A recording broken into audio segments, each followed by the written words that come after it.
Hi, everybody. I'm Kathy Wing, Artistic Director of the Randall Theatre Company, still here in our temporary headquarters in the corner of my living room.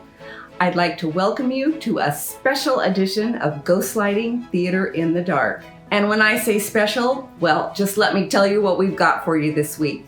With Phase 1 of reopening underway, local theater companies are looking at just what it would take to bring actors and audiences back together safely during Phase 2. In tonight's interview, we're sitting down with representatives from the Southern Oregon theater scene to talk about what changes that could bring to the live theater experience. Also, the Randall Theatre Company is announcing our participation in the Theater Strong campaign. So stick around to find out how you can get one of these trendy wristbands as you help support the Randall. And of course, it wouldn't be Ghostlighting without the next chapter in our virtual staged reading of Cam Duncan and the Dilemma of the Doctor's Wife. But right now, please welcome our very special guests, Rick Robinson, Susan Aversa-Orrego, and guest moderator, Paul Cosca.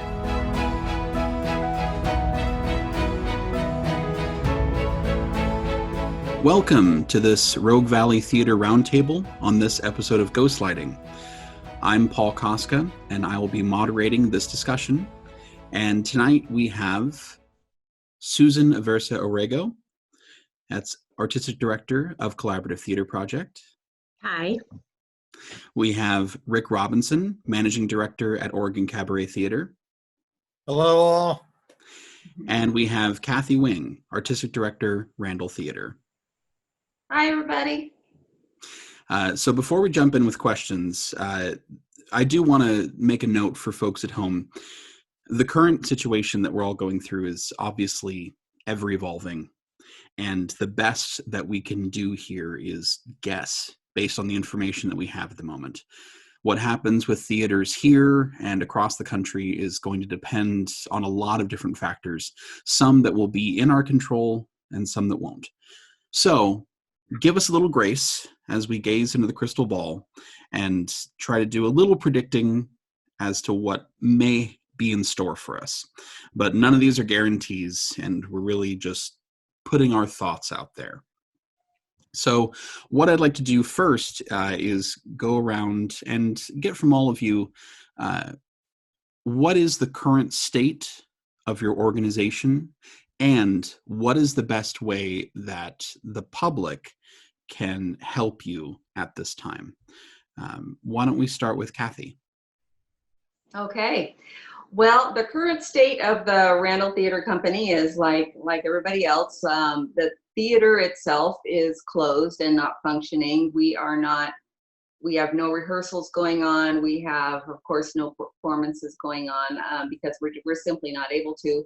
What we are doing is this thing that you're all a part of tonight is ghostlighting theater in the dark. And we wanted to find a way to continue to honor our mission statement and to stay in touch with the theater community and our patrons and our fans, and hopefully get some new fans. And so we put together Ghostlighting Theater in the Dark, and it's we do interviews with local actors. We put out there some theater games that folks can play at home with their families. We just try to do a variety of things just to provide just a little bit of weekly entertainment for folks, and so that we can stay in touch with the community. And beyond that, we're doing whatever fundraising we can, because even though the theater is closed, we still have some bills to pay. And so that's pretty much and we're trying to start making plans for what comes next, although we don't really know what that is, but we're doing what we can. And Susan? Okay, well, so I don't have a crystal ball either, so this is just totally conjecture at this point. Right now, we have an online presence. We have the Rogue Valley Plague Theater Company. It's all the fun you wanted to have with Plague and more. It's been really fun. Jeff Ridden has been on board to be the dramaturg, so we are doing a dissection, a little paragraph or so about each of the Shakespearean sonnets. We do a sonnet every night, Monday through Friday. We take the weekends off because we just feel like being contrarians and not doing theater on the weekends. And so we do that. We write about the sonnets. We have a little costume contest sometimes. You can earn a Black Death token, and each 100 people that join it has their own little theater company, their own little play troupe. So that's been kind of fun, and we've got not only a lot of the people in our area, but we've also been joined by people from the United Kingdom, from Norway, from Poland, from Spain, France, Italy. I mean, it just goes on and on. We've got some playwrights that have joined the group, and we've got actually some people from television production companies in the UK as part of the group. So it's kind of getting the widespread, and that's the one thing that we're doing. Obviously writing grants, which is just so much fun, I can't begin to tell you. And trying to stay sane while you're writing them is just, another thing. The grants, and then working on getting donations. We're doing the Theater Strong wristbands, which Dan at Camelot started. But we also have just put on our Facebook the masks that we've had designed for the theater for the COVID covers kind of thing. So that's something else that we've done to try and raise money. And it's the nitty-gritty stuff of working with the landlord and, the utility companies to kind of get them to relax a little bit. Our Radio Days program is actually doing Zoom rehearsals so that we've got a production ready to bring back, assuming we can come back in phase 2 with limited audience. And, I get a little bit of hope because they let the gyms come back, and I can't imagine that it's, not going to be possible, but who knows? So we're working and we're reevaluating programming, because if it is possible to come back with a limited house size and stuff, then that is really going to be significant to the size of the cast that you can have in. So if your overall number, say, is 50, you want to do a 5 to 7 person show, cast and crew, so that you can utilize the space for the audience as much as possible. Because obviously the more people you have, the more revenue you can generate. So just things like that. But then, at the end of the day, when you finish doing all this wonderful planning and you feel incredibly intelligent, you sit down and go, yeah, but so what?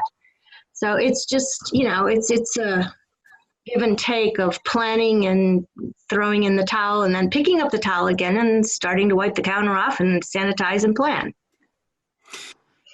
And Rick, what is the current state of the cab, and what's going on during this time?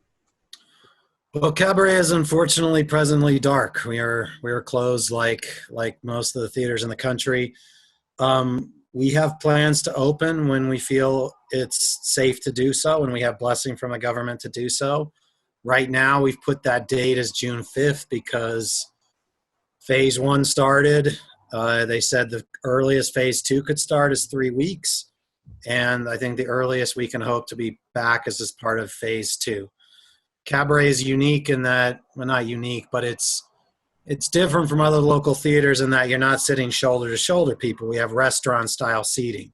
So we're able to space our patrons out like a restaurant, and our house is not an enormous OSF, 500 seat theater. We feel like we can profitably run with tables distance in our space. So we are actively looking to be open as soon as possible. And in service of that, we have the cast who's in Spitfire Grill, which is a beautiful show, and it's hard to let go of, they were basically done and ready to go into tech. So they're still in town. The set's built and designed. They're all quarantined here in Ashland, and we're effectively, as soon as we get the go-ahead to be in the building, we'll come in, we'll finish rehearsing the thing, and we will open to limited houses. And, it won't be the Cabaret, I think, as people are used to, because tables will be separated, servers will be wearing masks, There'll be staggered lines to the bathroom. We will take all the measures necessary to keep our patrons safe and our actors safe. So there'll obviously be changes people are not used to. But, it's like trying to make decisions in a shifting landscape. You feel like, okay, we're on solid ground, and it moves beneath your feet so rapidly it staggers you. So we're doing the best we can. We appreciate everybody's patience with, we're going to start this date. No, we're going to start this date. We're doing the best we can. We want to be open. We want people in our building. We want everybody safe. And we are continuing to do the very best we can to make decisions based on all of those things. I think the ways we've tried to keep busy during the break is, we're prepping a show. Behind the scenes, we're prepping what we're going to do next year. And those decisions are fascinating based on, like, what's the world going to look like next year? What are people going to be in the mood for? I imagine it's something fun. But, like, we're also doing this, like Kathy, we're doing an online series. We call ours Cab Gab, and it's Galloway Stevens interviewing actors and technicians from past and presents. And it's just a way to keep people, like, sort of, immersed in cabaret, get them to know some of us a little bit better, so that the artists, when you come to see a show, you feel like you know some of us a little better because of these interview things. So that's what they're doing. If people want to check out, like, how to support Cabaret, just go to OregonCabaret.com. And honestly, what people have been doing, which is taking tickets as credits rather than refunds, that's the greatest thing you can do for us right now as we try to weather this thing. Something you said actually sparked a very random thought. For the foreseeable future, I imagine the days of the 15-minute intermission are gone. Because with managing bathroom lines, because generally what happens is Cabaret's intermission, everybody's had a lot of water and wine, they rush to the bathroom and stack themselves up. So we're trying to figure out how to tackle this problem, keep people 6 apart. So you have dots on the floor.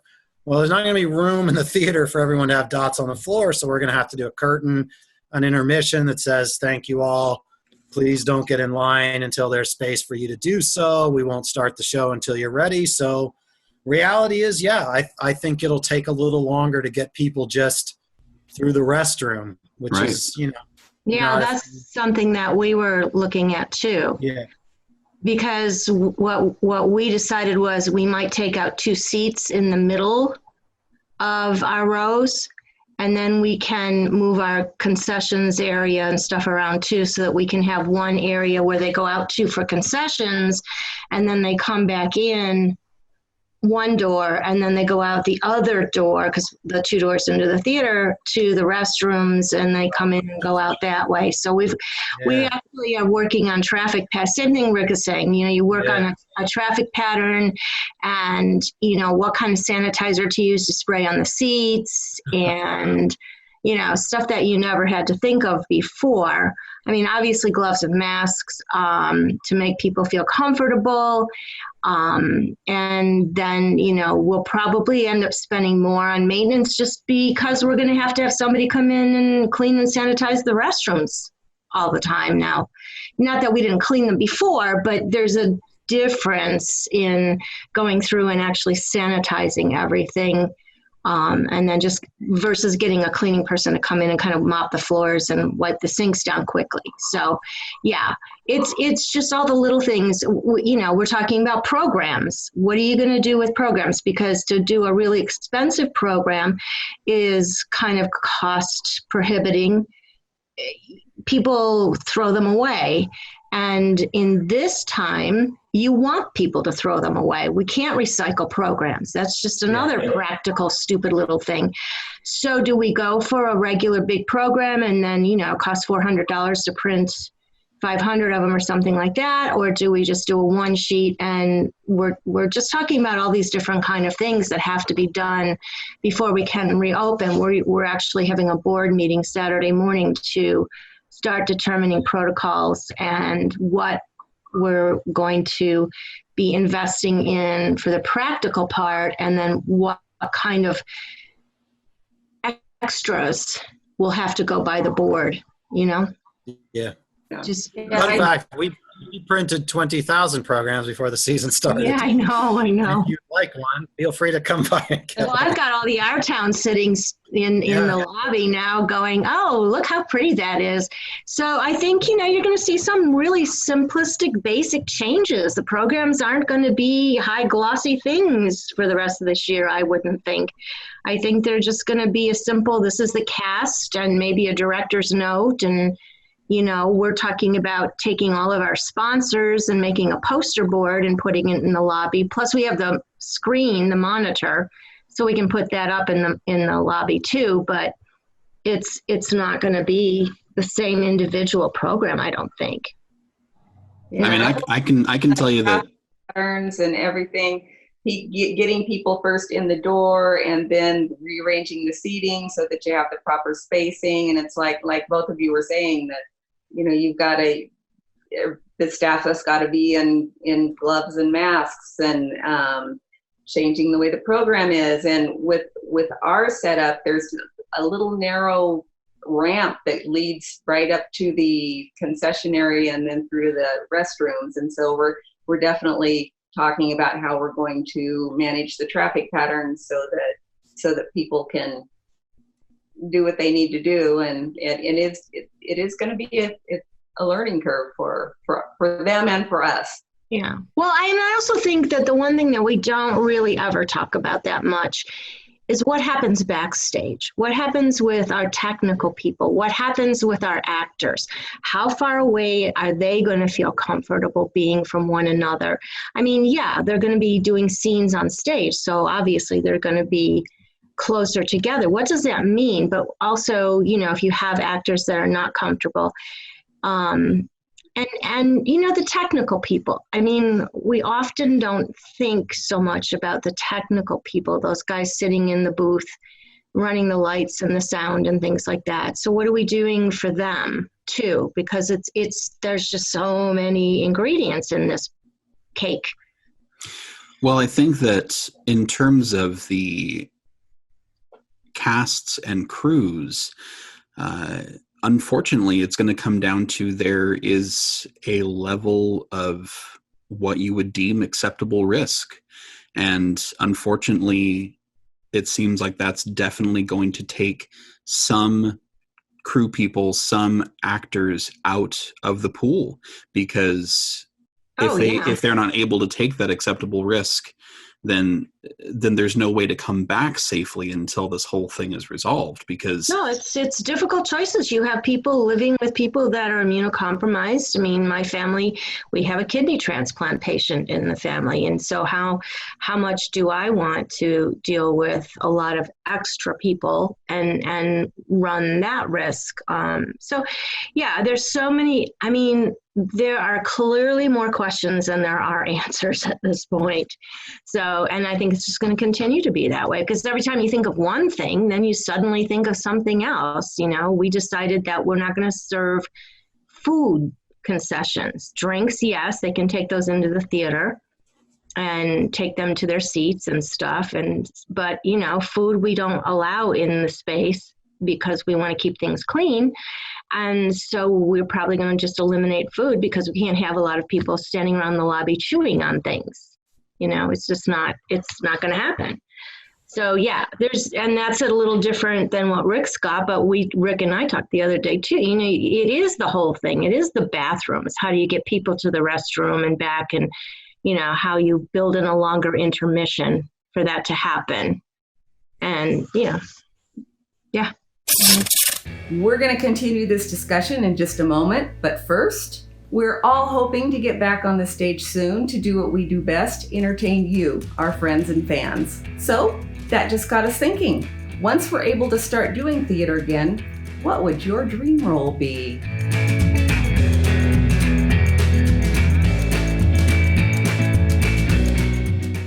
Hedwig and the Angry Inch. That has been one of my dream roles forever. Eliza Doolittle's dad in My Fair Lady. Oh God, the list. Belle in Beauty and the Beast, and Joe in Little Women. Musical theater, I would say either Maria or Anita in West Side Story, And then straight play, I have to say Catherine from Journey to the Day. I would love to play Seymour in Little Shop of Horrors, or I would love to play Michael from Be More Chill. He's the best friend of the lead. I would love to play the witch in Into the Woods, Hamlet and Hamlet, and Rosencrantz and Guildenstern Are Dead. Henry Jekyll / Edward Hyde in the musical Jekyll and Hyde, and Chauvelin in Scarlet Pimpernel. I would have loved to have played Tony in West Side Story. That boat sailed decades ago. Henry V in King Henry V. It's weird because I've done a half version of it, but I don't count it. It's Hamlet.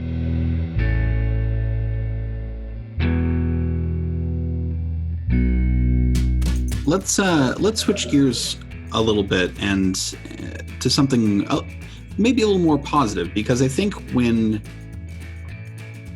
for the people that aren't running theaters, for the people that are just getting news about theaters, especially, the news that people have about theaters right now is just overwhelmingly negative, because not only is everything closed, but for the larger theaters, the larger organizations, that closure is basically indefinite.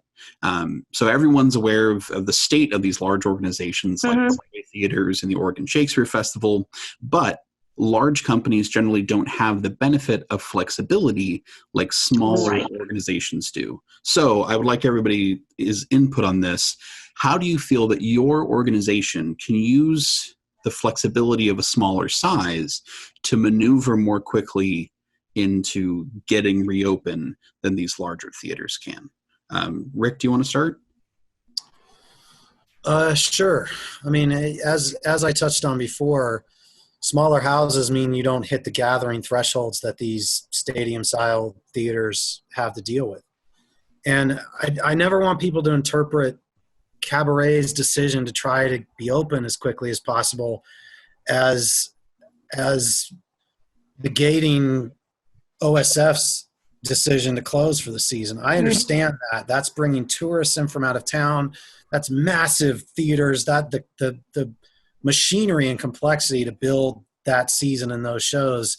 I respect and honor Nataki's decision and that theater's decision to not open its doors for all of 2021. It's a protection of audience, it's protection of artists. However, our theater is much smaller, and we can cast rapidly. We don't have to cast 6 shows at once. We have local talent that we've worked with who can step into roles that out-of-town actors aren't going to be able to accept because they don't want to travel. So we can rotate. If we lose people, we can replace them with very talented local people. We can change shows. If we have a show that's just not feasible to do in the current environment, we can rapidly put something together. We have a small leadership team. The machinery of the Cabaret grinds rapidly. And like Galloway was talking to somebody about in his Cab Gab episode, people at the Cabaret wear a lot of hats. It's not a place where people say, not my department. We feel like when we're ready to go and it's time to do a show, no one's above swinging a hammer. No one's above getting dirty with all of the things that are involved in marketing, prepping lights, costumes. Like, we have a team that I feel like once we say go and we're ready to do something, this team will mobilize and have a show put together in 2 weeks. And that's an advantage. It's an advantage that I think larger theater companies don't have. I mean, I honor their decision to close and their decision to protect their people. But I feel like, given the small of our town, given the fact that we would rely mostly on local audiences, given the lack of presence of the disease in the area currently, and our ability to separate audience, we are actively looking to move forward. And Kathy? A lot of the same things. Our space is fairly small. We don't really do anything elaborate set wise, and so we do have a little more flexibility in that area as far as putting shows together, and we actually have we have one show that is just about ready to go. We were about 2 weeks from tech, and that's I Do, 2-person cast. And so we have a small cast, and I feel like with that show, it would be fairly simple to do what we need to do with seating and traffic patterns and those things, so that we could be ready to go. And going forward, we are going to have to, of course, look at what we're doing. We had a fairly large cast coming up for the next show after that, but that one is on hold indefinitely until we can, and probably until we get to phase 3 if we ever do. But yeah, I think that the flexibility that we have, and the fact that we do have a dedicated group of people who are ready to jump in and help us get ready to go, and a lot of them are volunteers, and so that is also an advantage. And in the meantime, we've been trying to do our online thing, and I know, Paul, you've done some online things too, and that's maybe another thing that a small company can do in the meantime until they can get their space open, is trying to keep that online presence going too. But yeah, it's the volunteer aspect of it, and just the fact that we do have some things in place ready to go. That's going to help us out. And Susan? Well, basically, I'm going to echo what they both have said. We have things already planned. We've got shows that have been rehearsing distancing through the Zoom thing.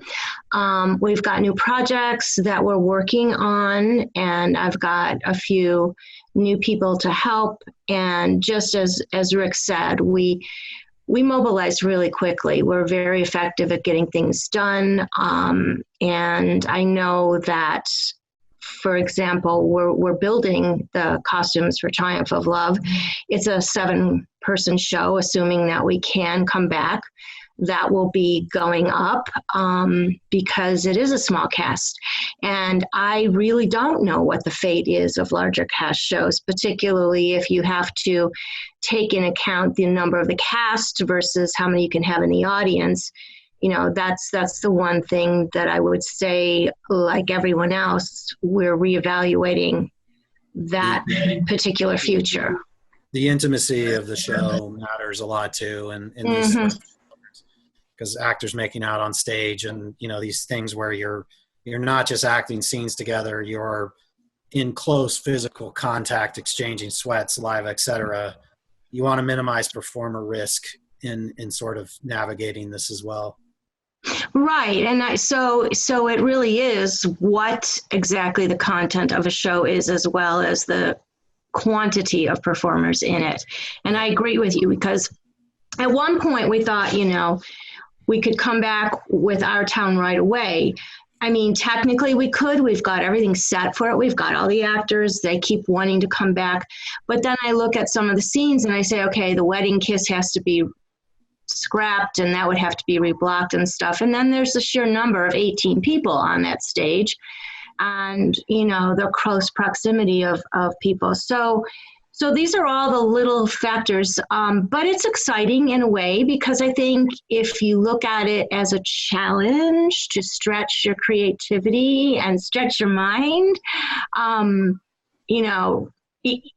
in a really weird way, I'm doing some stuff for my other business that some of my theater friends are involved in, and we're kind of, Rick's helping with that too. And so it's a project that in another world, we probably would never have thought of doing.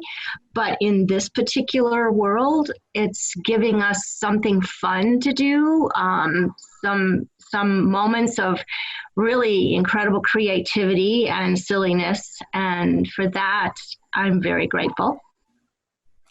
I do want to hit on something, Kath, you brought it up. I have been organizing shows online, but I think that some people might be confused as to, well, why don't we just do that? The Oregon Shakespeare Festival is opening their streaming service and all that. And I think people need to understand that there is no, for most companies, there is no viable way to do this work online and make money with it. And part of that is just that the limits of the technology. In order to get a streaming service like that operational would be a huge task and a lot of money. But the other thing that people might not get is that you just can't do that with plays and with musicals. The licensing does not allow that.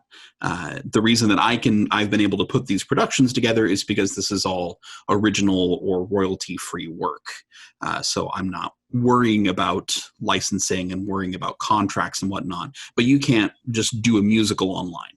They don't allow that. What's been interesting in the aftermath of this, but it's happening. We reached out to Samuel French, and they gave us permission to do Spitfire Grill as a privately shared link to people who have paid for the show. So what I've enjoyed in working with these licensing companies who are usually very, very restrictive, some of them have actually been open. They understand your suffering. And so some of them have been open as long as it's not publicly shared to doing these sorts of things. My issue always becomes... They want to survive too. They need to survive as well. So yeah. My issue has always been, it's not what we do. I've done film. I like film, but it's not what the Cabaret is. Well, it's not live theater, and yeah. Yeah, if it's, what we make are live stories. What we make is the physical energy between a live audience and a performer. We make laughs that ripple through audiences and spread, and actors who hold for it and then keep the show going. We build locomotives that are driven by audience energy, and the fact that people think, oh, I can film it and make it the same thing is, I don't feel like that's right. We're in the business of live entertainment, and unfortunately we're surviving through a time where people can't gather. And so all of us are trying to, I think, feel our way out through this world. But I think you're right when you said film does not replace what we're good at. You know what I mean? Yeah, I mean, the real reality, I think, is that even if we were able to do it that way, people aren't going to want to pay to watch these little Zoom screens on a link. Even if it's done really well with talented people, that's not a thing that you're going to want to pay good money for. At best, you're going to get people's friends maybe tuning in for a brief moment in time or something. And then they're going to go on to something that's a little bit more lively and a real film. And, you can't duplicate a film quality on a Zoom meeting. I mean, it's not even close to possible. Right. It's a nice stopgap. It's a nice way to reach out to people. It's a great way to say, hey, we're here. Just like the Plague Theater. I mean, we're having fun with it. Some people are doing it really seriously and really profoundly and beautifully, and some people are just like over the top silly. And it's okay, because it's whatever anybody wants to do with it. That's the no rule. But is it something that has a lifespan beyond this? No, I don't think so. So, we're learning more about ourselves by doing it, and we're seeing, I have directed shows for years and years. I do not go on stage, and I'm teaching myself how to do these sonnets and kind of, just biting the bullet and say, if I expect other people to do it, I should try and do it too. So, for me, it's been kind of fun as an artistic outlet, but it's not the same, as Rick said, as live theater at all. And you want that feeling. That's what actors live on. They don't live on anything near as well as they live on applause and joy and laughter. And, so that's kind of like their main meal. Yeah, you can't replace that quality of being in the same room with the live actors, and the live actors can't replace the feeling of having a live audience in front of them. And so that's the part that it has been difficult to adjust to. And I know that we're all waiting until we can in some form. And it's like we've all said, we're really not sure what form that's going to take. Well, I mean, we can talk about the form, but then, how long is it going to be before people feel comfortable coming in and sitting in a theater? Well, that was actually going to be my... Oh, sorry. Oh, no. That was going to be my next question, and possibly the last one is, have you heard from your audience base? Have you gotten a feeling? Do you think that the appetite is there for people to come back this year to sit in theaters to watch shows? Oh, I think for some, yes. I mean, for some, I get emails all the time saying, hurry up, come back, we miss you. And, and then for some, no, because they're afraid and they should be concerned. I'm not even beginning to say I'm poo-pooing anybody's fears. I'm not 20 anymore, so I certainly have a layer of concern that I wouldn't have had a couple decades ago. But it's hard to know. I mean, I think some older people are very clear that they don't want the rest of their life to be shut in a room, so they're willing to risk it, and some are not. And how do you know until you try, and we can all make all the greatest plans in the world to reopen, and then that's the moment that we find out. I don't know if we find out anything before that, no matter what people say. Because I could tell you, yeah, I'm going to come to your theater when it opens, but I mean, hey, how real is that? And that's something none of us are ever going to know until that day comes. Yeah. So. Well, and I think one thing that is a little bit indicative of that is that things that have reopened, some of the restaurants and things that have reopened, some of them are seeing like a lot of people show up. But of course there's a lot of people also that are staying as far away as they can. So I think in light of the fact that we're seeing people starting to come out to restaurants that are opening up and things like that, there clearly is that desire to be around people. And I think it'll probably be the same thing when we're able to open our theaters. This is me being optimistic that we're going to be able to do that. And I think we'll see the same thing, kind of like Susan said. There are definitely going to be people who are going to say, yes, I'll be there, and they will. There's also a great number of people who might like to, but are not ready to get out there yet. So. And I respect both sides of that coin, because I think, none of us should be anything telling somebody that they're wrong for not coming out to support live theater. It's their life, and they have to make that decision, and we have to be respectful of that. So, Well, is there anything here at the end of the conversation that you would like to share with the public? Anything that you want to really reiterate and get out there? I mean, what I'd like to say is that we'll be back.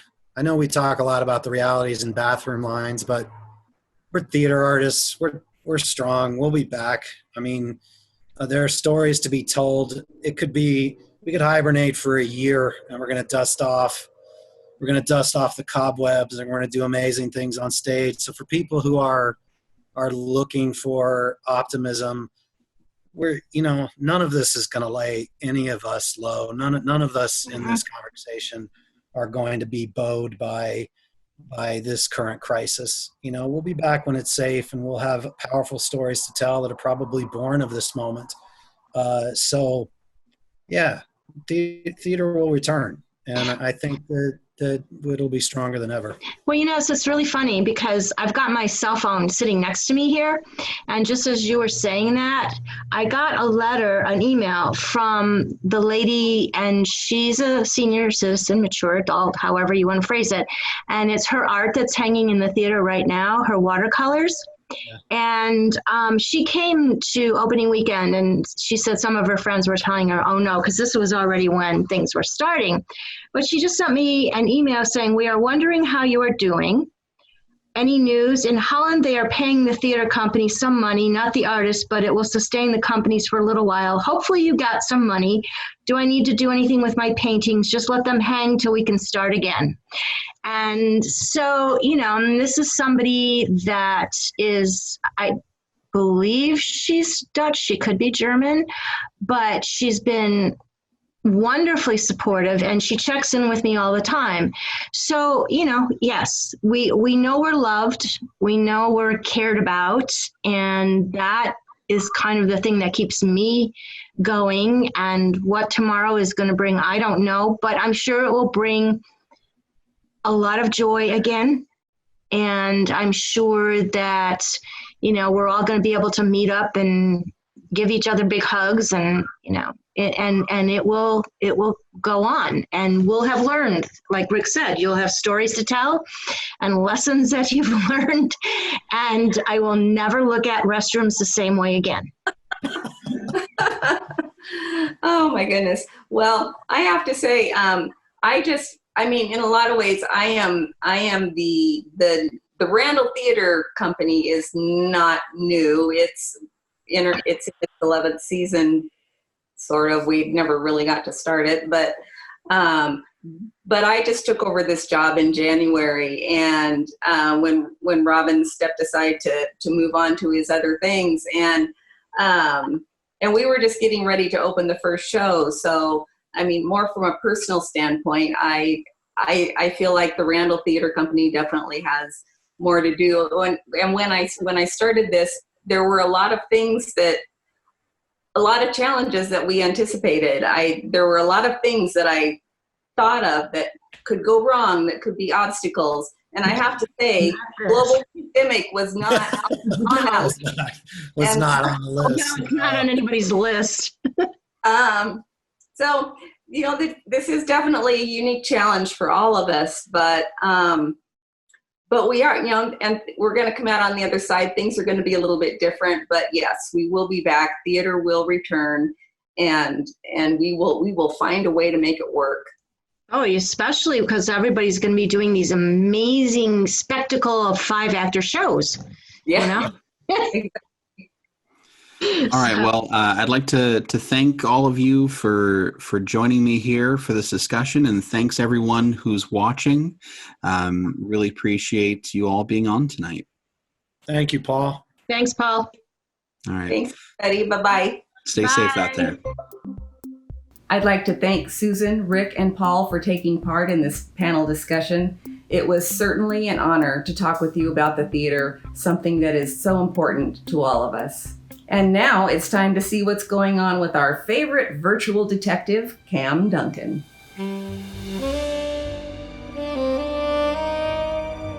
Previously on Cam Duncan and the Dilemma of the Doctor's Wife.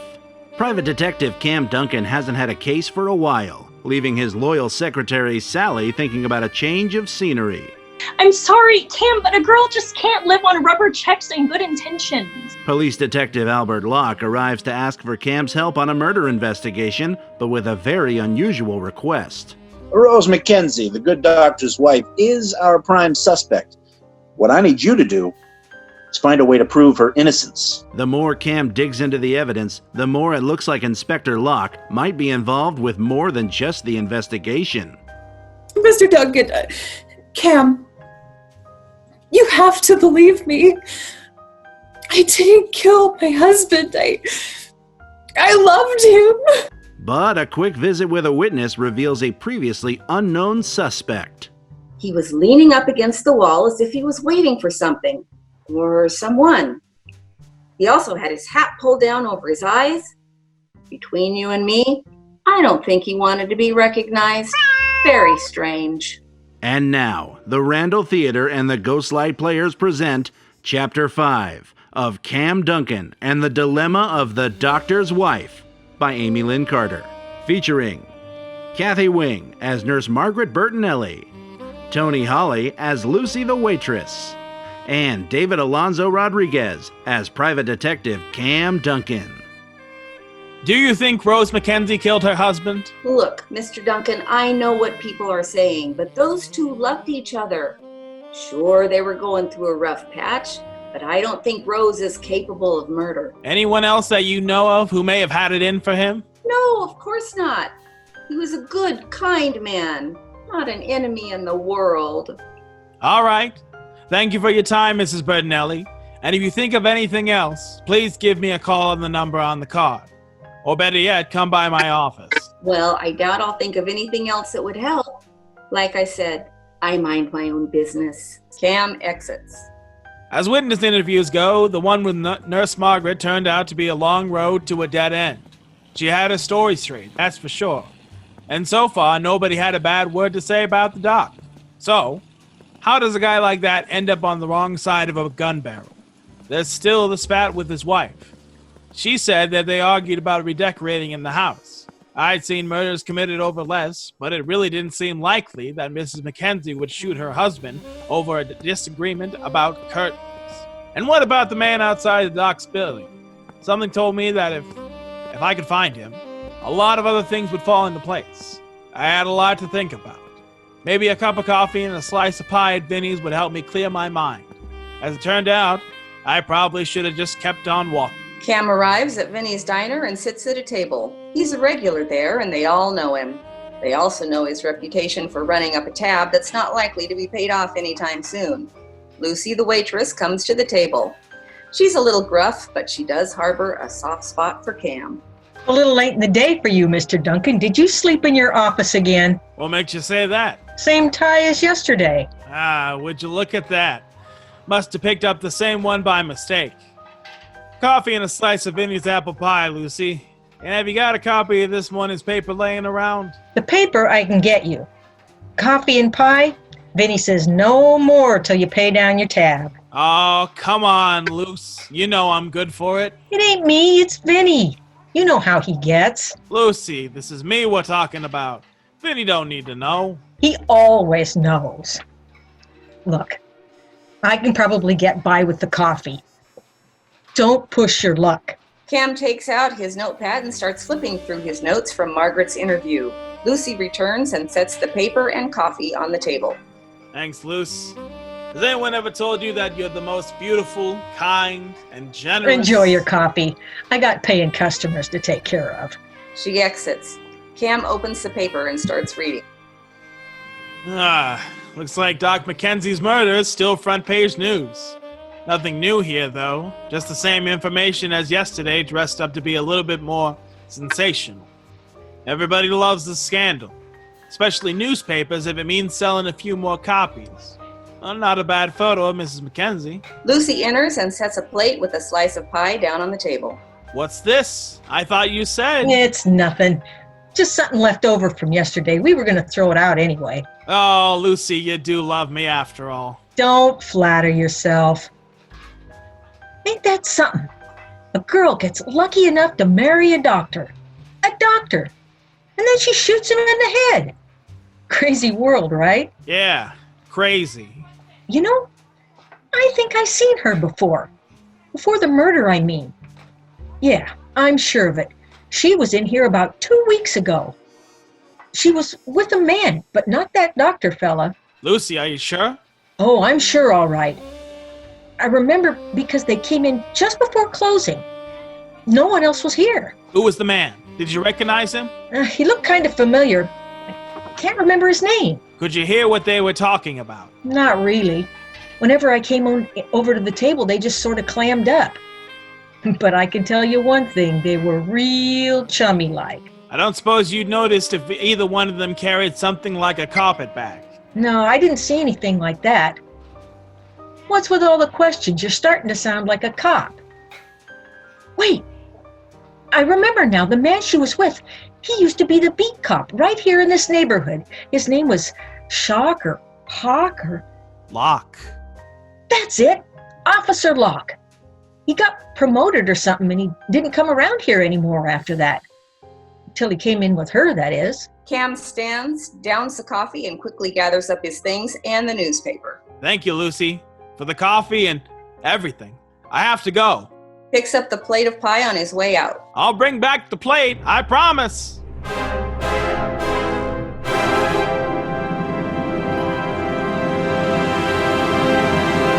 Wait, what just happened?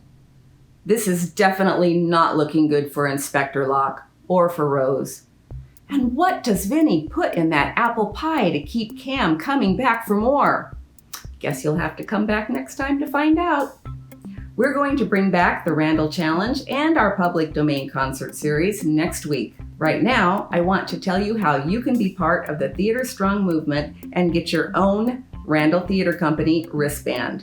The Theater Strong campaign was created by Dan Hazard at the Camelot Theater Company in Talent. He shared the idea with other theater companies to help all of us raise funds to keep us going until the theaters can reopen. You may have seen wristbands not only for Camelot, but for Collaborative Theater Project and the Oregon Cabaret Theater. You might already have one or more of them. Well, now you can have the full set. Take a look at this one for the Randall Theater Company. It's 2 colors, the perfect accessory to any outfit. And all you need to do to get yours is make a donation of $25 or more to the Randall Theater Company. Make a larger donation, get more wristbands. $50 gets you 2, $100 gets you 4. Well, you get the idea. So to donate, just follow the link at the bottom of your screen or look for the donate button at randalltheatre.com. And remember, you can catch up on all of our Ghostlighting shows anytime at the Randall Theater Company Facebook page and on our YouTube channel. Thank you so much again for joining us, everybody, for this special edition of Ghostlighting. We'll see you next time, but until then, we'll keep the ghost light on for you.